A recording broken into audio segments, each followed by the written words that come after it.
Je suis investisseur.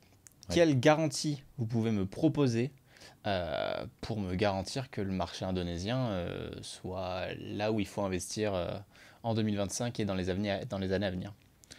Bah, les garanties, il va y en avoir plusieurs. Déjà, sur la partie du projet, on vous apportera des garanties de construction, des garanties de suivi, des garanties des datas de nos clients, si ça peut vous inspirer aussi de voir qu'est-ce qui est déjà fait en termes de rentabilité, en termes de taux d'occupation. Nous, on pourra vous apporter aussi des garanties d'une vision, d'une expertise vraiment sur plusieurs zones de Bali, qui sont les plus attractives ici pour investir. Et ensuite, ce qui est sûr, c'est qu'on vous apportera une garantie de rentabilité bien supérieure à l'Europe. Largement. Et si on doit rentrer un peu plus dans le détail du sujet, actuellement, quelles seraient les zones où c'est le plus sûr d'investir sur l'île de Bali? Alors, au niveau du plus sûr, du moins, puisque vu qu'on est sur investissement, il faudra la vision du plus tard, mais le plus sûr va être sur Canggu Area aujourd'hui et sur Uluwatu Area, on va dire. Ensuite, il y aura des petites spécificités sur des zones qui sont actuellement en développement. On connaît par exemple Niani, où on a plus de 20 projets en ce moment en construction. Il y aura des petites spécificités qui pourront être intéressantes. C'est pour ça que chacun de nos conseillers va pouvoir vous poser une question qui sera très simple. C'est aujourd'hui quel est le niveau de sécurité que vous souhaitez dans votre projet, soit quelque chose de très sécurisé, soit quelque chose où vous aimez aller vous challenger un petit peu sur des nouvelles zones et qui d'y prendre des risques peut être éventuellement d'avoir des meilleures rentabilités vu que le marché aujourd'hui, l'offre de ces secteurs-là est très très faible. Et ce qui fait que Bali est actuellement reconnu comme une destination d'investissement par excellence, c'est principalement dû au tourisme. Ce tourisme, il risque pas de baisser dans les prochaines années. Quelles sont actuellement les prévisions faites d'un point de vue touristique, développement de l'île, etc., sur ce sujet-là, pour garantir que cet investissement reste intéressant, même sur les années à venir?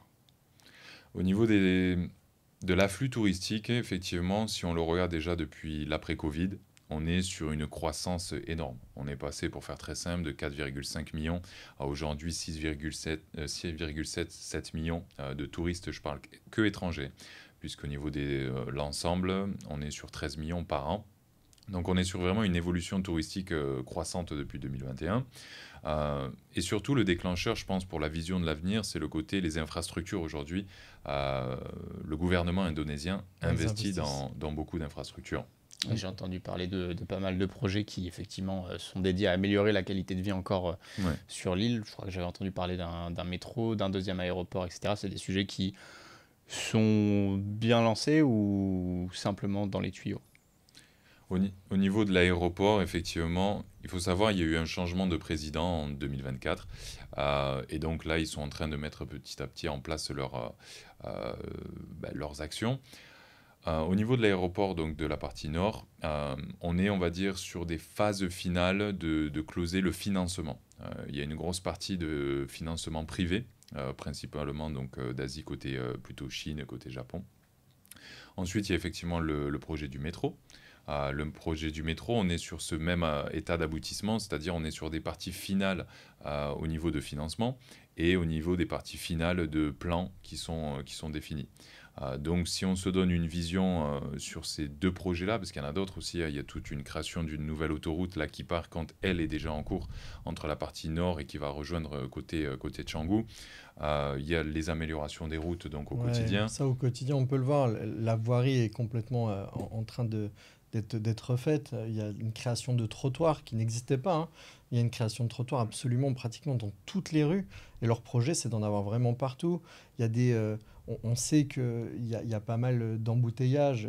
Ils essayent de créer des contournements pour fluidifier vraiment le trafic. Le bitumage des routes est systématique une fois que les trottoirs sont refaits. Sincèrement, on voit au quotidien l'amélioration que le gouvernement veut sur Bali, quoi. Ok, donc il y a quand même des vraies optimisations qui sont faites en permanence qui devraient permettre de continuer à voir le tourisme croître et du coup l'investissement rester stable et sécurisé sur les prochaines années à venir, quoi. Ok.